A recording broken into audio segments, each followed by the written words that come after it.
What's up? It's Archmage Fang here. I'm just doing an RPG tabletop review. Yeah, I'm going to do this quite a while. If I get my green screen working, then I'll probably be doing it in front of green screen, but until then, I'll be doing it in front of my books. Now, the first game I want to talk about is a game that I find very excellent. Brings me back to my old school days of D&D back in the late 80s, early 90s. And that is, of course, Dungeon Crawl Classics. Now, the great thing about Dungeon Crawl Classics is it goes back to the OD&D ways of playing. For you veterans, you'll know, like, it's pure dungeon crawl, 7 character choices, elves, dwarves, and halflings were a class, that type of thing. Terrific book, has everything you need from creating a character to the monsters to filling a dungeon. It's basically your player's guide, your monster manual, and your DM's guide all rolled into one. There is some terrific stuff in here, so let's take a look. First of all, we'll get started with character generation. Character generation is very simple. It's like the old school way of doing things, 3d6 in order, the only way to do things. Sod this pussy fucking 4d6 drop the lowest stuff, that's pussies. One thing I do find a bit about this game is, if you can see the writing, I don't think you can, is it has a dice chain and it uses what's known as a Zocchi dice. Now, for everyone that's played D&D or any tabletop game, you will know the bog standard dice is of D4, D6, D8, D10, D12 and D20. We also have Zocchi dice, which is D3, D4, D5, D7, D14, D16, D24 and D30, and these are thrown into the mix. Plus the dice can be really expensive, which would turn you off this. There are ways to do it without the Zocchi dice, but again, I find that very confusing for new players. That's really its only minor. Apart from that, the game is terrific. So, as I said, you roll 3d6 in order. And there's 2 ways you can do this. You can do this the normal way, the good way, or you can do this the other way. The good way is you don't actually start as a fighter or a wizard or a thief or whatever. You start off as a 0-level peasant. You basically start off as a blacksmith or a dung farmer or, you know, an apprentice scribe, an acolyte, something like that. Let's see what we can get in here. Alchemist, a barber, beekeeper, blacksmith, butcher, ditch digger, peasant classes really. Also, you get stuff like dwarven blacksmith and an elven barrister. These, if you roll these, because you roll and see which occupation you have. Obviously, if you get like elven or dwarven or halfling, that's what you become. You'll become a dwarf, elf, or a halfling because they're classes and not races. There's mercenary in here, merchant, an ostler. That's what that is. Well, I can be a slave, you know. Tax collector, wizard's apprentice, but that type of thing. Yeah, box standard peasant. You get D4 hit points. And, yeah, bit of copper. You're peasant. The reason why I do that is each of you will create 4 to 6 of those characters for what's known as funneling, where they'll die horribly in the first dungeon, and the last and the one to survive on your sheet, congratulations, that then becomes your character. And then from there, it is a case of being either a cleric, fighter, thief, wizard, dwarf, halfling, or elf. They get some special abilities that are different to D&D. For example, clerics and wizards, when casting spells, they don't use up a spell slot. They use that spell as much as they like, but every time they have to roll. And for example, for a cleric, when they roll a 1, then they get a disapproval of their god, and then they lose access to their spells until they do something to appease their god to get the spells back. And it could be anything from donating to a church or going on a pilgrimage or stuff like that. It's kind of fun. They also get gods. There's law, neutral, chaos. There's no good or evil, or neutral. It's just looking for chaos. Yeah, the neutral, you get some weird gods they can follow. They can follow Cthulhu, which is quite interesting. But also, depending on whether they become lawful, chaotic, or neutral, also depends on the weapons they use. So they can use a club, mace, sling staff, warhammer if they're lawful, dagger, mace, sling staff, or a sword if they're neutral, and if they're chaos, axe, bow, dagger, dart, and flail. And then they also get a certain, because obviously in D&D every cleric turn undead. But this is, they can turn different creatures depending on what their stance is. So for law, they can do undead, demons, devils, chaotic dragons. For neutral, it's mundane animals, undead, demons, devils, monsters, lycanthropes, which are werewolves, perversions of nature, i.e. slimes or tugs. And then chaos is angels, paladins, and lawful stuff, really. So depending on their stance, depending on what they can turn. Thieves, again, very old school, like D&D, older D&D, instead of like how they do it now, they used to get skills which no one else had, such as like pickpocket, hide shadows, sneak attack, stuff like that. And this is basically the same, and depending on whether they're lawful, neutral, or chaotic, they get their different bonuses. So, for example, for chaotic, for lawful thieves at level 1, they'll get +1 to their backstab bonus, whereas chaotic get +3. Whereas disabling traps, lawful get +3, and rogues and chaotic rogues don't because they're assassins. Yeah, they're basically lawful is path of the boss, path of the assassin for chaotics, and neutral is path of the swindler. So it does allow a lot of role playing. Because one of the major complaints I always have with these old games is someone saying to me, "Oh, but I can't play a ranger or I can't play a bard." Play a bard. Take the thief class and make him play an instrument. There you go. Role play it. You play a bard. Play a ranger. Pick an elf. Elves are pretty cool in this, but I'll get to them in a minute. And it's just one of those things. Play an elf, give him a bow, and give him some nature magic. Done. It's if you role play it, it'll work, and that's what's good about this game. Warriors, they're quite cool. They actually do get mighty deeds as well, which allow them to do really, really cool stuff. So instead of like saying, "Oh, I'm just going to hit them," I'm going to roll to knock the sword out of his hand, and then they'll add an extra D3 or, depending on how high level they are, D5 or whatever, and then try and beat a DC, and they can disarm their opponent, or trip them up, or throw them off a bridge, or just really, really cool stuff like that.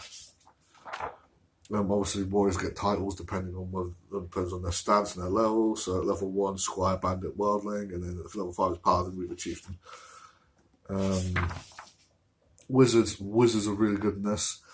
Again, their magic is the same as arcane magic, but it works the same as clerics. If they roll the spellcasting roll and they roll a 1, then weird stuff happens to them.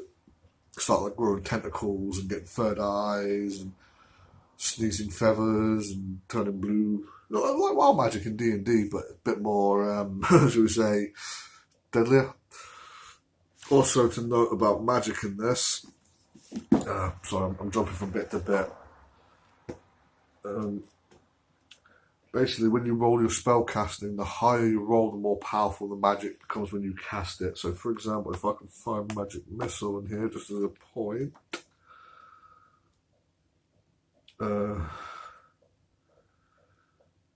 That's patrons. Yeah, wizards can take on patrons as well, which are like demigods, and sort of like a warlock taking on a demon pack type of thing. Get more spells. That's clerics. Wizard. Tell you what, I'm trying to find it. Lightning bolt. Here we go. So when you roll spellcasting, when you roll, like, you have to roll higher than 15, because if lower than 15, it's failure, but the spell's not lost, and you get corruption and all that stuff. So 16 to 17 is 3d6 damage, whereas if you roll more than 36, which you can, because obviously your intelligence will be that high when you get to this level, you can shoot a bolt, divide it between 8 targets, and do 17.6 damage, and then 1d6 for each other ones, or you can just shoot someone for 24d6. So you went straight from 1d6 to 24d6 just because of a higher roll. It is insane, and it's really, really cool, and I love that. Love that spellcasting system.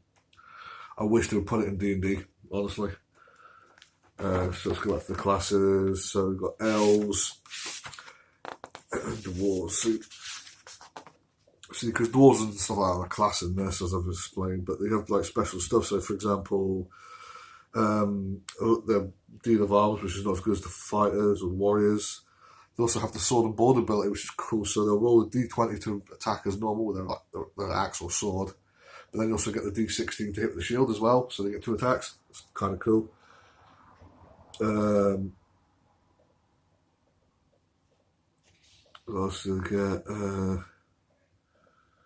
They can do all the old stuff like looking for, if they're in a stone dungeon, they can search for like special traps or doors or sniff out gold. That's another ability they've got. They actually can smell gold and diamonds, which is quite cool. Elves are tricky in this. They can do for fighters. They can do wizards like in the older versions of D&D. However, in this they've got a vulnerability to iron, so trying to wear like armor and stuff like that is pretty tricky. So if you want to like say, like someone says, oh, there's no ranger, you can just say, well, play an elf, give them leather armor and a bow. And because they can cast magic as well, and one of the patrons they can take as the patron of nature, there you go, you've got a ranger. So it's just a simple bit of role playing and character development, and you're on your way. Halflings have a dual wielding ability, which makes them kind of cool. Which are both D16. Let's see. You also get bonuses to their luck and stuff like that because they're very lucky.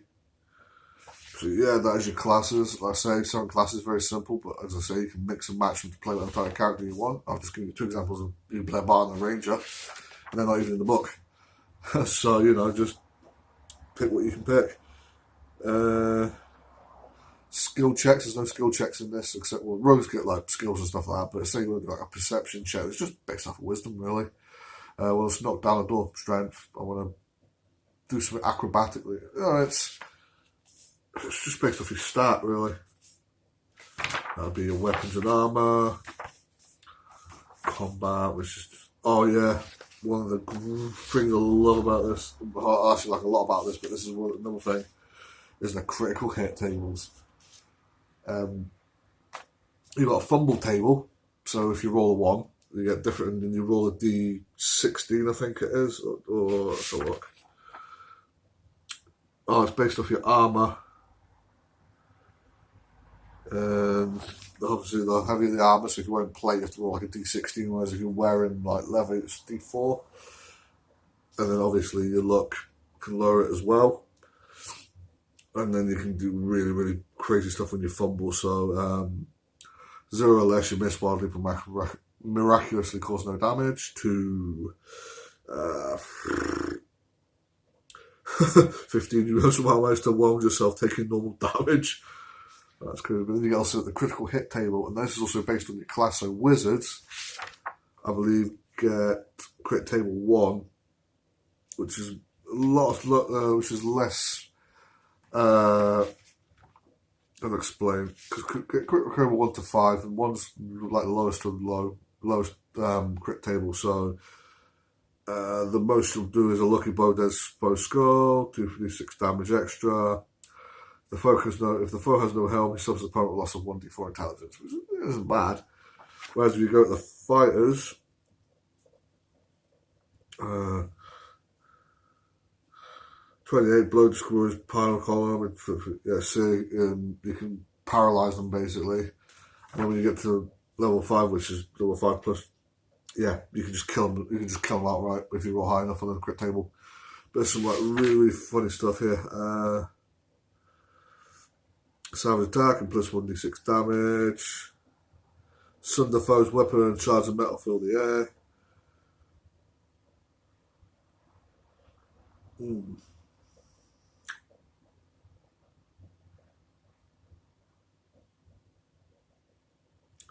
It's just a chance to do extra damage and do crazy things like chop off a leg or chop an arm off. It is really, really good. But yeah, it's another thing I like is the crit tables. It is, it's very old school D&D really. You get counter spelling, which like you both roll off and just weird stuff can happen. You can reflect and overwhelm, or you can so you can basically both like have a spell off. So if you both try and cast Fireball, for example, you can roll and then see which one's more powerful to do more damage.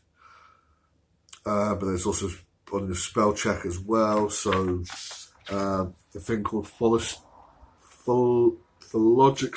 Disturbance can happen. And this is like where your spells clash and just crazy things happen. For example, you can accelerate time.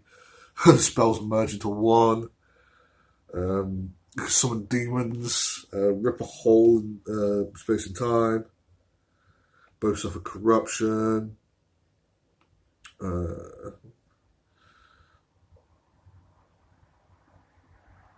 Alignment rift, both cast a traffic to an alignment plane. So they basically just transfer to a different plane for a couple of minutes. Yeah, and then you got magic. Spell burning's a thing in this as well, whereas like a wizard can sacrifice his stat points to power up his spells.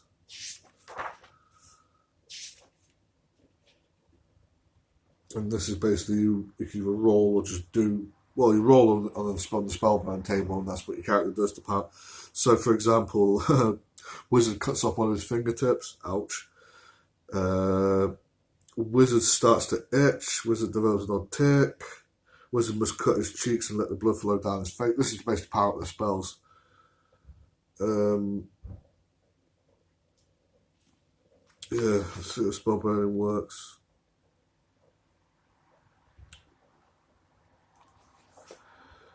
Yeah, spells. Yeah, I can do all that.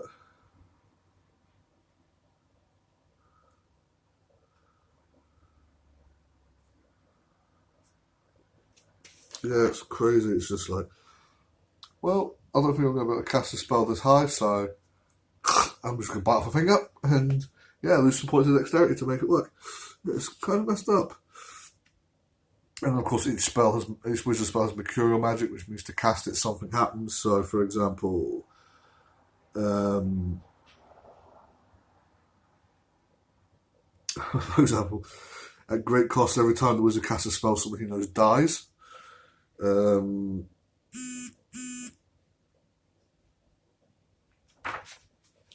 is a Siphon Magic. Spells have 50 chance of causing the caster or the nearby person to forget a spell of equal level for the day. Terror Inducing. Cast a spell that inspires terror in animals and creatures with an intelligence score 3 or less. Yeah, this is weird.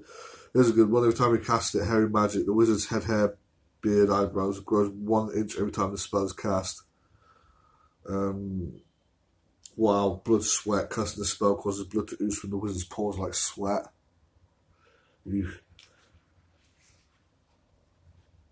Oh yeah, this is my favourite one. This is number 66 on the chart. If you roll, because every time you pick your spell, you say, "Oh, I'm going to pick magic missile." Right, we'll roll on the mercurial magic to see what you get, to see what happens. And there's the 66 accidental alchemist. Basically, every time you cast it, it turns an item to lead and an item to gold. It's just so funny when the fighter's like, "I'm going to get my sword to do this. I'm going to cast it." Sword's now in gold. Yeah, it's so much fun. All the collector with his mace is just like, well, this is now lead.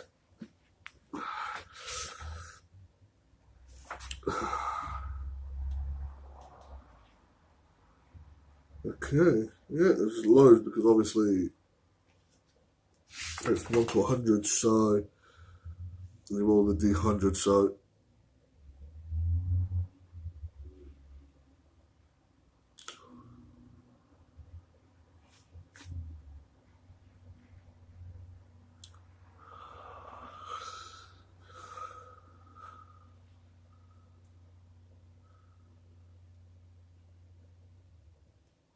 mentalism. Wizard can cast a spell using his mind without having to speak or use components. Very interesting.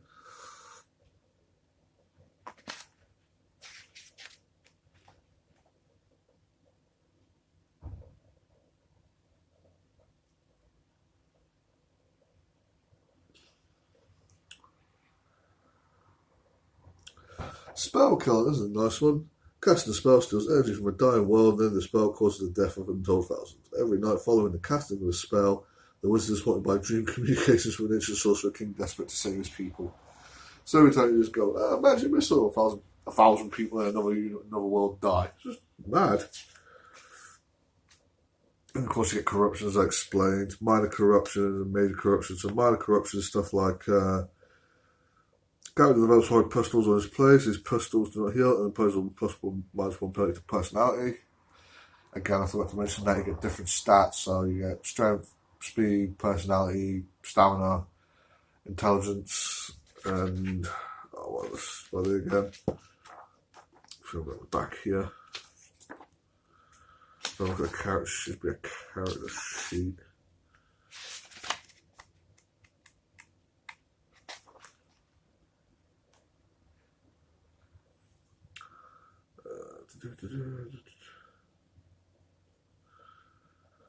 No, it's not giving me. That's appendices, that's just monsters and stuff.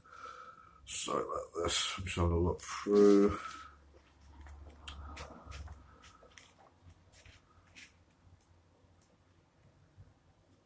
But it's got a guy. Strength, agility, stamina, personality, intelligence, and luck. Luck is like, yeah. It's more for your saving throws and stuff like that. If you don't want to do it the one way of going, oh, make a strength saving throw, just make a luck saving throw, and yeah. Excuse me. There's some minor corruption. Oh, character skin on one random portion of his body appears to melt like wax. Like wax, it flows and reforms the odd pose and shape. It's an ongoing constant motion. It just constantly repulses others.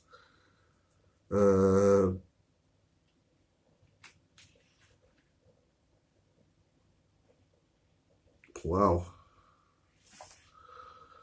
Major corruption. Corpulence.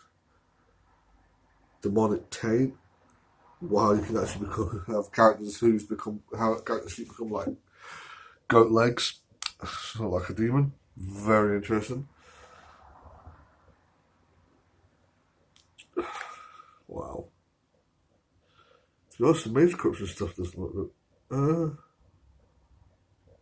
When characters crackle with energy type associated with the spell she most commonly cast, that energy can manifest as flames, lightning, cold. Yeah. Duplicate of the character's face grows on his back. Very Total Recall. Can change colour to like albino, pitch black, clear, shimmering quality, deep blue, benevolent yellow, ashen pallid. Texture and colour of fishy scales. Wow.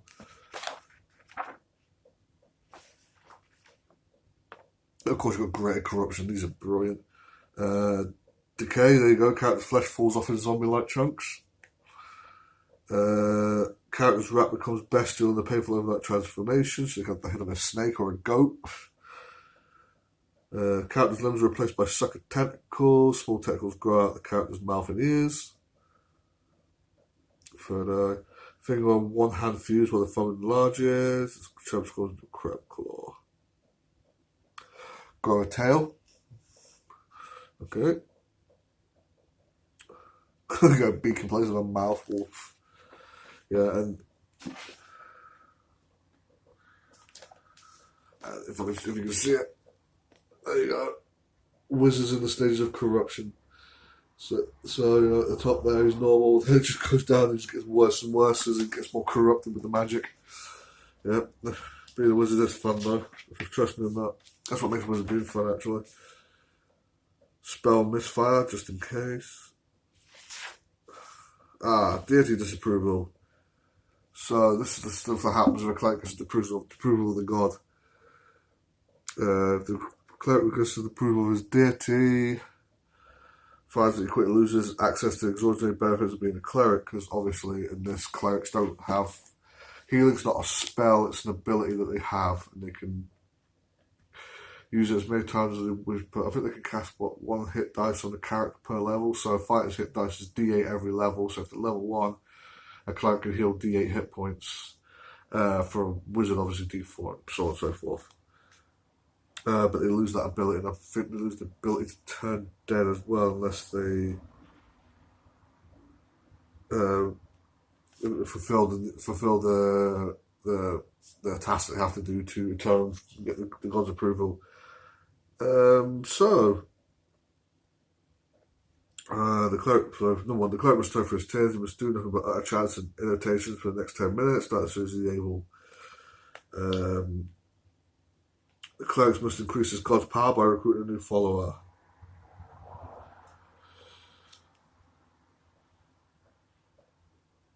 The cleric incurs an immediate -1 penalty to all attempts to lay on hands until he goes on a quest to heal the crippled. Okay.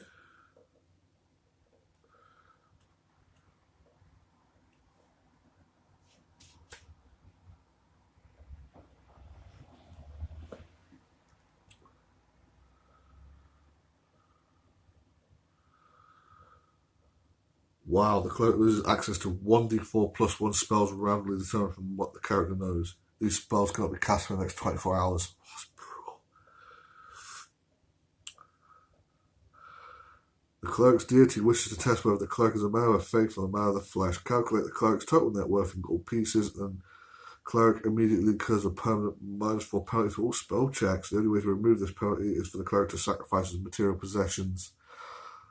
For every 10% of his net worth sacrificed to the deity, 1 point of the penalty is removed. Ooh. The sacrifice can be destruction, consecration, donation, transformation. Yeah.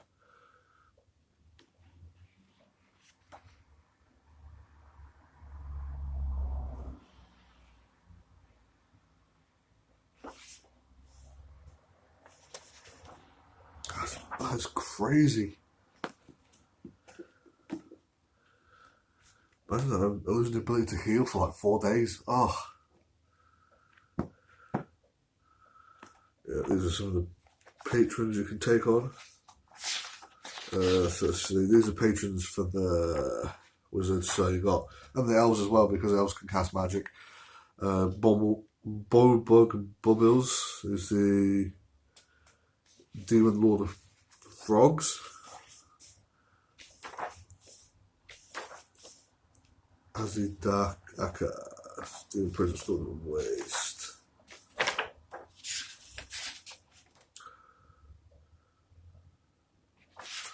Yeah, these are just basically different gods. King of Elfland.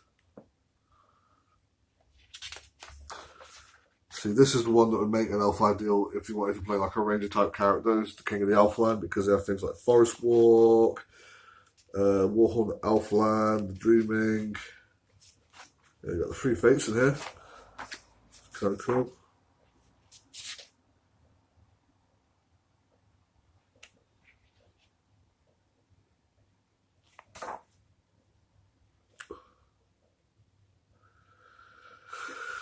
Of course, you can get divine aid from your deity as well. Clerics may request divine intervention from their deity. This does not have to be taken lightly. However, pious followers may be granted frequent favours. The cleric wields this holy symbol. Faithful to say reflects respectfully and prays for assistance. Yeah, there's stuff you get like corpse of the cleric's next opponent animates momentarily and exhorts the cleric to slay 20 of his deity's enemies in his May days, lest he suffer great misfortune. So these are like little deity requests for divine influence, you know. Oh, that fighter's dying, save him, bring him to life.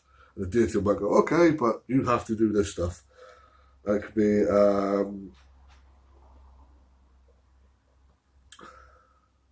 yeah, this is a good one.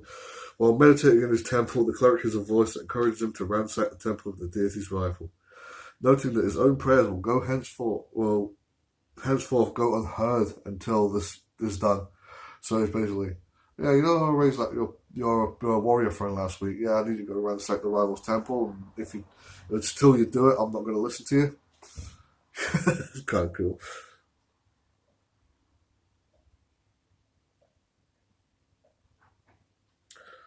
Cleric was recruited under a new follower.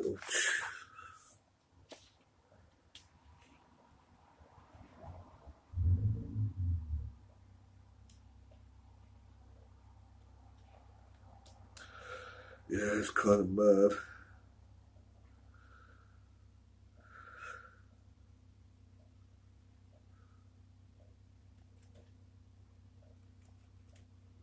That's just secondary effects that you can deal with. Experience points. Luck, yeah. Stuff and magic items. There's charts in here for you to create magical items as well. It's pretty cool.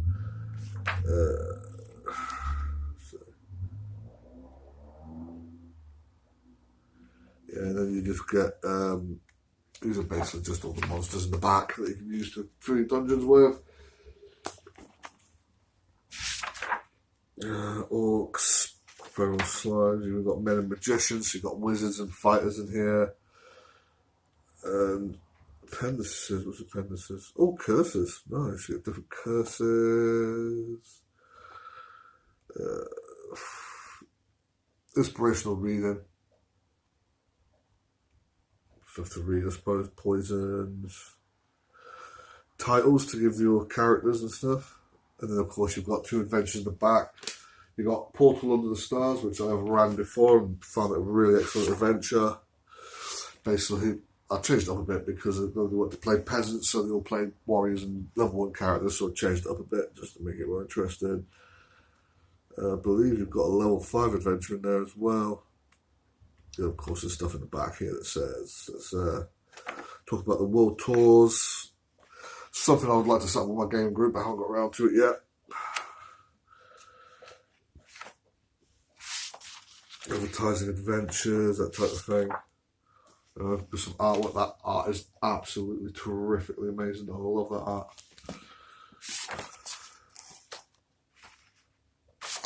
Of course, colourful art in the background. Again, love it.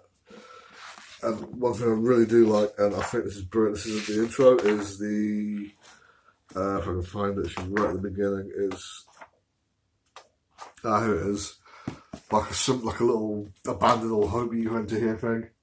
It's great. I'm going to read this for you, just, abandon all presumptions, you who enter here. Turn these pages of this tome, only should you meet these qualifications.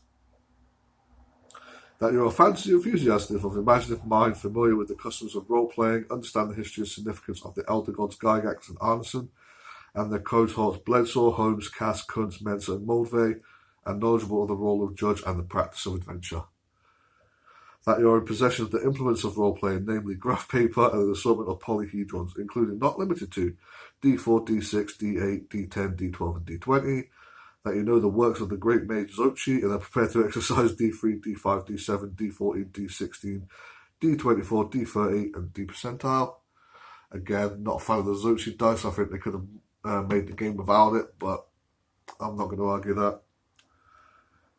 Should they need to be deployed? And yes, they should, because I always enjoy using these. You may possess metal figurines and erasable mats for the purposes of enjoyment and understand their role as optional visualizers, not prerequisites. I know not prerequisites, but I love using miniatures. I paint them all the time. They understand. This is number 3. That you understand and appreciate certain visual hieroglyphs derived from denizens of the high planes, whose terrific identities among mortals are rendered in the common tongue. Otis, Easley, Rosloff, Holloway, Caldwell, Trampier, if I pronounce that right, and D. 4. That you should be appreciative of life and a fantastic adventure and escapades, and acknowledge that a dungeon crawl facilitates the judging of a game focused thereon, but in no way excludes broader adventures in the wilderness, at court, on the outer plains, or on the sea, air, or other places. So dungeon crawling is the main thing. It's called Dungeon Crawl Classics, but there's no reason why you can't go out and expand and fight in a castle or something like that, or fight on the sea, on the boat in the sea, or let your imagination go nuts, man. That you apprehend the fantasy pandex recorded in Appendix N with reverence and delight, known as dividing place in creating this hobby. That you are prepared to pledge with the right hand upon your little brown books that you should uphold the honour of the hobby of role playing to all comers, whether young or old. I find that very important. You should treat all new players and old players with the same respect. And you and me as a veteran, I am always helping new players to play the game and enjoy the hobby as any veteran player should. And of course, if you're a new player, don't be afraid to ask questions of your holders and GMs. You know, it's a respect thing. Respect players, both young and old. This is a good one like this. If these conditions are not met, then replace this book upon the shelf and flee with great celerity, for a bane befalls the heretical beholder of which lies herein. Yeah. Of course, the last one. Should you meet these qualifications, be aware that you are indoctrinated into the order of Dungeon Crawl Classics and will find fellows of similar sentiment also within this order. You may proceed in good health. So, in conclusion, get this book. It's really good. I like it. It's simple. It works. There's actually dice. I might have to go over a bit of expense there, but all in all, that's pretty good. Yeah. So get some mates together, draw out a map, get some figurines, get some dice, get some snacks, print off a few character sheets, play peasants, those that survived.